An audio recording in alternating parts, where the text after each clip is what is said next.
1947년 6월 24일 사업가 케니스 아놀드는 자신의 비행기를 몰며 워싱턴주의 레이니어 산 위를 날고 있었다. 그리고 그는 놀라운 것을 목격하게 되는데 3000m 상공에서 번쩍이는 빛과 함께 갑자기 9대의 비행 물체가 나타난 것이다. 그 비행체들은 물이 지어날며 일반 비행기보다 3배나 빠른 속도로 날아갔는데 그의 표현에 따르면 그 물체들은 연못의 수면 위를 통통 튀는 돌멩이나 원반처럼 움직였다고 한다. 그리고 이 목격담은 6월 26일 아이다호 조종사가 목격한 초음속 비행 접시라는 제목으로 보도되며 미국 전역에 알려지게 된다. 여기서 처음으로 비행 접시라는 단어가 만들어졌고 이후 전국에서 비슷한 목격담이 잇따랐는데 단 몇 주 만에 비행 접시 목격 사례가 800건 이상 신고된 것이다. 최초로 UFO를 보고한 이 사건은 UFO 열풍의 시작이 되었다.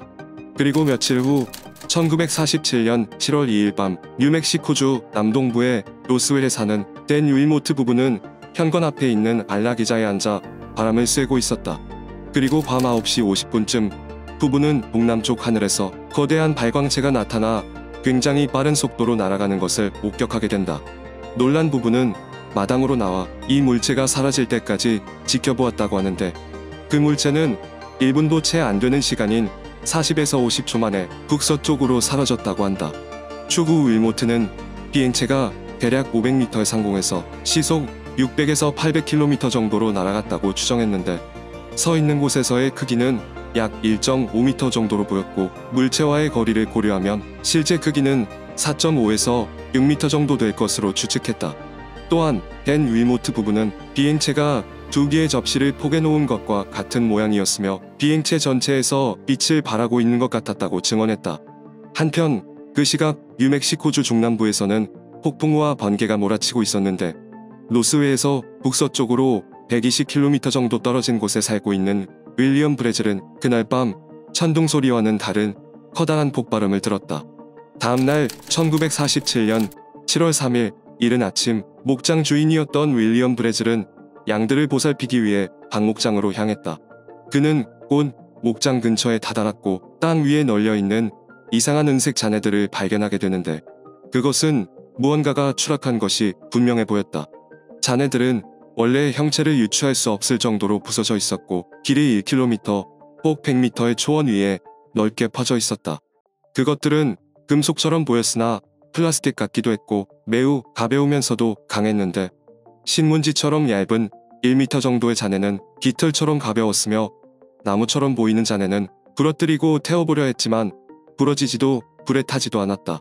브레즐은 이 신기한 잔해를 이웃에게 보여줬다가 얼마 전 그 주변에서 미확인 비행 물체가 나타났다는 소문을 듣게 되었고 혹시 이 잔해들이 비행 접시가 아닐까 하는 의심이 생긴 그는 7월 6일 보안사무소와 지역 신문사에 이를 알렸다. 그리고 브레즐이 가져온 잔해를 본 보안관 조지 윌콕스는 이를 심각하게 받아들였고 곧바로 로스웰 육군 항공대에 연락했는데 이 신고를 들은 윌리엄 블랜처드 대령은 제시 마르셀 소령에게 잔해를 수거해오라고 명령했고 7월 7일 마르셀 소령은 병력을 데리고 브레즐의 안내를 받아 목장에서 잔해를 수거해갔다.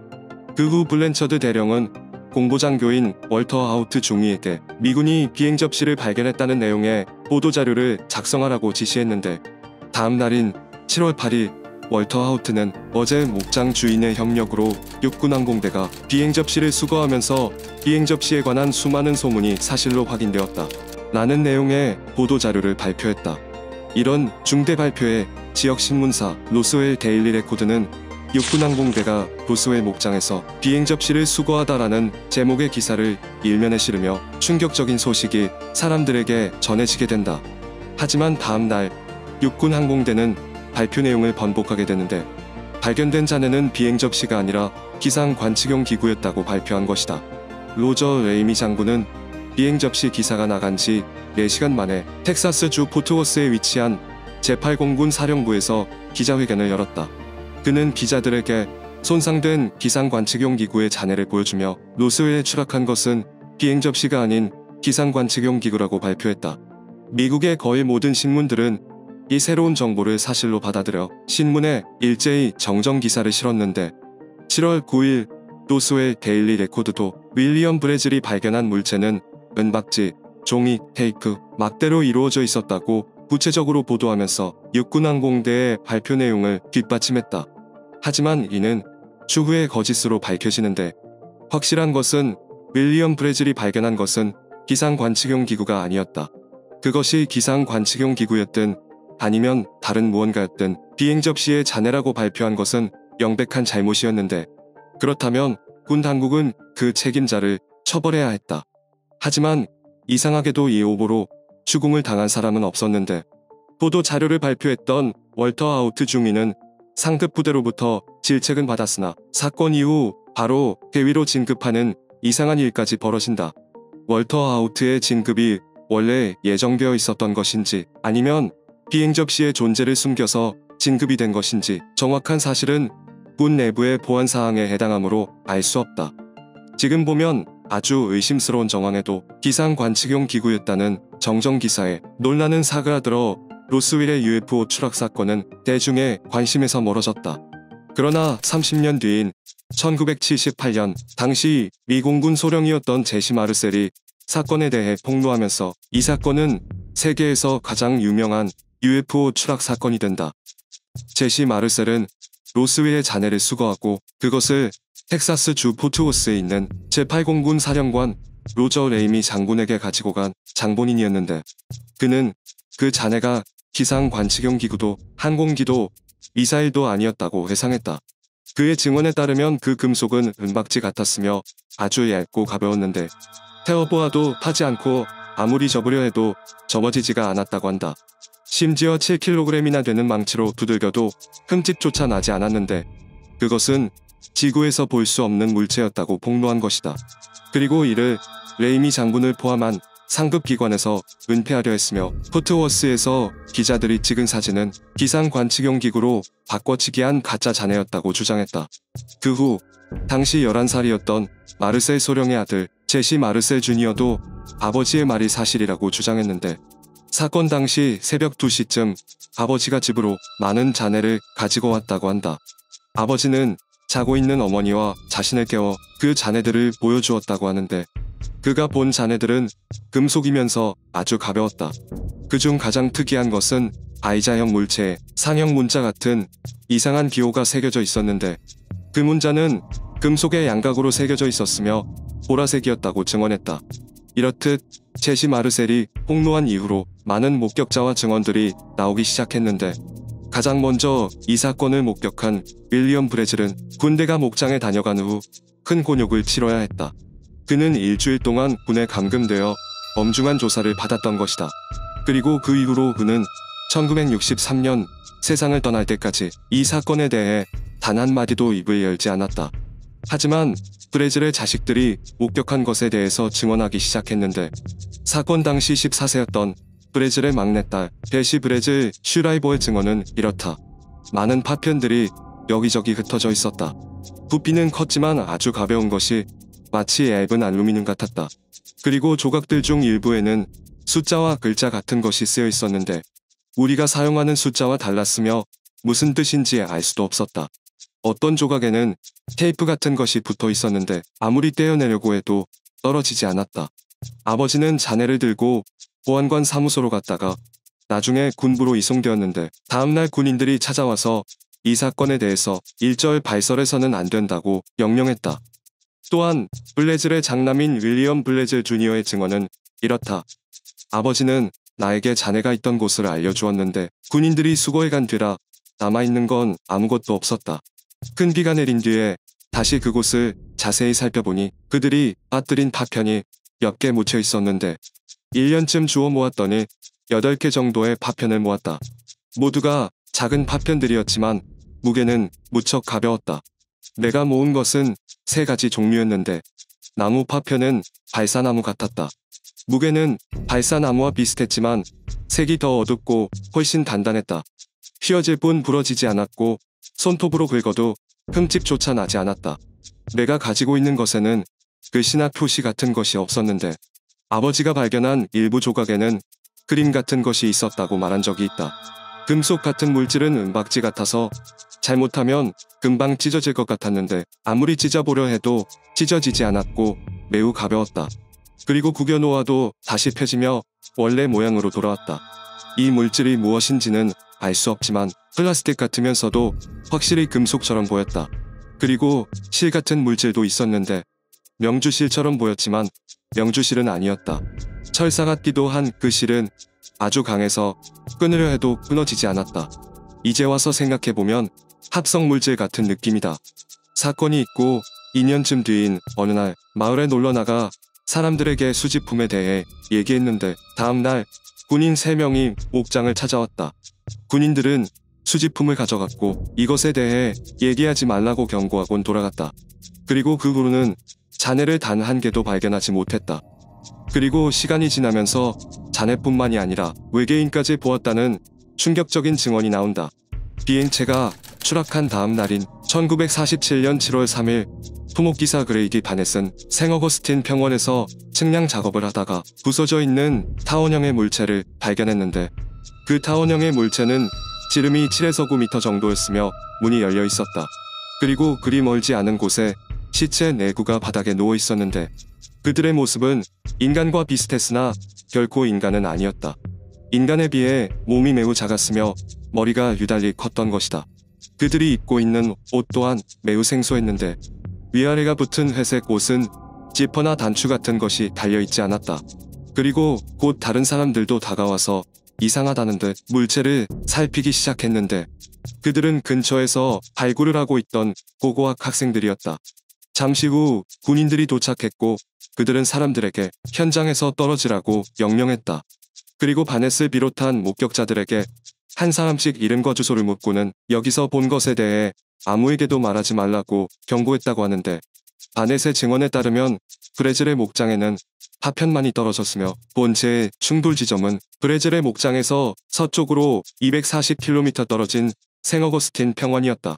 하지만 이것은 그레이기 바넷이 직접 증언한 것이 아닌 바넷에게 이야기를 들은 지인들이 증언한 것인데 그레이기 바넷은 로스웰 사건이 떠오르기 전인 1969년에 죽어서 인터뷰를 할 수 없었던 것이다. 그들은 바넷은 신뢰할 만한 사람으로 거짓으로 이야기를 꾸며낼 리 없다고 말했는데 또한 같이 현장을 목격했던 고고학 학생들이 텍사스 공과대학의 커리홀덴 박사가 이끄는 고고학 조사단원이라는 추측이 있긴 했으나 끝내 그들은 나타나지 않았다. 하지만 바넷 외에도 외계인을 봤다고 한 사람은 더 있는데 로스웰 잔해는 알려진 바로는 오하이오주 데이턴에 있는 라이트 패터슨 공군기지까지 옮겨졌다. 마르셀 소령이 텍사스주의 포트호스까지 옮겼으며 그곳에서 라이트 기지까지 잔해를 옮긴 사람은 올리버 핸더슨 대위였는데 하지만 이 또한 올리버 핸더슨 대위가 직접 증언한 것이 아니며 그가 가족과 지인들에게 했던 말이 전해진 것이다. 그는 죽기 2년 전인 1981년 아내에게 로스웰 사건은 실제로 일어났다고 말했는데 그는 잔해뿐만 아니라 외계인의 사체도 운반했다고 한다. 그는 그가 본 외계인에 대해 이렇게 설명했다. 사체들은 부패를 막기 위해 드라이아이스에 쌓여 있었다. 그들은 처음 보는 재질의 옷을 입고 있었는데 몸은 사람보다 작았고 머리는 더 컸다. 눈은 다소 움푹 들어가 있었으며 약간 기울어져 있었다. 그들은 지구의 생명체가 아니었다. 외계인 목격담은 그 후로도 이어졌다. 로스웰에서 장의사로 일하던 글렌 데니스는 1947년 7월 4일 몇 통의 전화를 받았다. 전화를 건 사람은 아이용관을 구할 수 있냐는 질문을 했고 시체의 부패를 막는 방법에 대해서도 물었는데 그것은 다름 아닌 육군항공대에서 걸려온 전화였다. 같은 날 로스웰에서 작은 사고가 발생해 항공병이 다쳤다며 장례식장에 구급차 서비스를 요구하는 전화도 걸려왔다. 데니스는 구급차를 몰고 부상자를 실은 후 군 병원으로 옮겼다. 군 병원에는 여러 대의 군용 구급차가 주차되어 있었는데 그 안에는 무언가의 잔해가 실려 있었고 헌병들이 그 앞을 지키고 있었다. 병원 안으로 들어가자 평소 알고 지내던 간호사가 여기서 나가라고 경고했고 무색해진 데니스는 한 장교에게 차에 실린 잔해에 대해서 물었는데 장교는 그의 질문에 대답도 하지 않고 2명의 헌병에게 데니스를 기지에서 내보내라고 지시했다. 그들은 본 것에 대해 아무에게도 말하지 말라고 데니스를 협박했고 그는 곧 기지 밖으로 쫓겨났다. 다음 날 데니스는 연락을 해서 알고 지내던 간호사를 만났다. 그리고 그는 그녀에게서 충격적인 말을 듣게 되는데 두 명의 의사가 외계인을 부검하는 장면을 목격했다는 것이다. 그녀는 데니스에게 부검 과정을 자세히 설명했고 부검한 시신들은 다른 기지로 옮겨졌다는 이야기를 전했다. 하지만 이 만남 이후로 데니스는 그녀를 두 번 다시 볼 수 없었고 나중에 그녀가 비행기 사고로 죽었다는 소식만을 접하게 된다. 하지만 추후 조사에서 데니스가 말한 사라진 간호사의 존재는 그 어디에서도 찾아볼 수 없었는데 심지어 그의 이야기에는 실제 두 인물을 섞어서 만든 듯한 인물도 있었다. 조사 과정에서 그가 말한 인물이 실존하는 경우도 있었으나 근무 연도가 맞지 않는 등 데니스가 한 이야기의 상당 부분이 거짓으로 밝혀졌다. 그리고 1994년 국방부는 드디어 로스웰 사건에 대한 공식 보고서를 발표했는데 국방부는 로스웰에 추락한 잔해는 소련의 핵실험을 감지하기 위한 음파 탐지기였다고 설명했다. 이 1급 기밀 작전은 프로젝트 모굴이라고 불렀는데 실제로 당시 프로젝트 모굴의 거대한 기구들은 멀리서도 눈에 띄었기 때문에 누가 물어보면 기상 관측용 기구라고 둘러대라는 지시를 받았다고 한다. 또한 기구들을 레이더에 잘 잡히게 하기 위해 반사판을 달았는데 반사판은 장난감 회사에서 제작한 것으로 더 튼튼하게 만들기 위해 보라색 문양이 들어간 테이프를 붙였다. 이것을 보고 목격자들이 외계인의 문양이라고 착각했다는 것이다. 하지만 이 보고서에는 목격자들이 본 외계인에 관한 내용이 빠져 있어 대부분의 UFO 공동체들은 이것을 받아들이려 하지 않았다. 목격자의 진술이 모두 무시되었다는 불만이 널리 퍼지자 1997년 국방부는 로스웰 보고서 사건 종결이라는 제목의 최종 보고서를 발표했다. 이 보고서는 외계인 시신에 대한 주장을 중점적으로 다뤘는데 프로젝트 하이다이브는 뉴멕시코에 있었던 군사활동 중 하나로 센서가 부착된 인체 모형을 공중에서 떨어뜨리는 실험이었다. 그리고 나중에 군용 트럭과 장비를 이용해 인체 모형을 수거해 갔는데 목격자들이 이 인체 모형을 보고 외계인이라고 착각했다는 것이다. 하지만 로스웰 사건의 의문은 좀처럼 수그러들지 않았는데 인체 모형이 군사활동에 사용된 것은 1954년경으로 사건 발생 시점과 상당한 차이가 있었던 것이다. 하지만 보고서는 목격자들이 사건의 발생 시점과 세부 사항에 대해 심각하게 착각하고 있다는 허황된 말로 모든 의문을 일축시켰다. 그리고 2005년 12월 로스웰의 공보장교였던 월터 하우트가 사망하면서 유언장이 공개된다. 유언장에는 충격적인 내용이 적혀 있었는데 그는 1947년 7월 8일 비행 접시에 관한 보도자료를 발표한 뒤 블랜처드 대령에 의해 기지 경납고로 끌려갔다고 한다. 그리고 거기서 비행 접시와 외계인의 사체를 보게 되었다고 하는데 비행 접시는 단 한 번도 본 적 없는 금속성 재질로 이루어져 있었다. 길이는 3.6에서 4.5m, 높이는 1.8m 정도였는데 둥근 계란형 모양의 비행 접시는 창문이나 날개, 꼬리, 랜딩 기어 같은 것이 없었다. 그리고 두 구의 외계인 시신을 보았는데 키는 1.2m 정도였으며 머리가 큰 편이었다. 또한 그는 로스웰의 추락 장소는 한 군데가 아닌 두 군데였다고 밝혔는데 사람들에게 잔해가 발견되었다고 알려진 곳은 로스웰에서 북서쪽으로 120km 떨어진 곳이었다. 하지만 비행 접시와 외계인의 시신이 발견된 곳은 로스웰에서 북쪽으로 65km 정도 떨어진 곳이라고 밝힌 것이다. 이는 그레이디 바넷이 외계인을 목격했다는 장소와는 다른 곳이다. 또한 레이미 장군의 지시로 비행 접시의 잔해를 기상 관측용 기구로 바꿨으며 정정 기사에 찍힌 잔해 사진은 가짜라고 밝혔다. 그리고 보고서 작성에 고위급 관료가 관여했으며 보고서는 비행 접시가 충돌한 정확한 위치를 숨기기 위해 급하게 작성되었다고 한다. 하지만 월터 하우트의 증언 역시 신빙성이 높지 않은데 데니스가 외계인의 부검에 대한 증언을 하고 2년 뒤인 1991년 월터 하우트는 데니스와 동업하여 로스웰의 국제 UFO 박물관을 설립했다. UFO 박물관을 홍보하기 위해 거짓 증언을 했을 수도 있다는 것이다.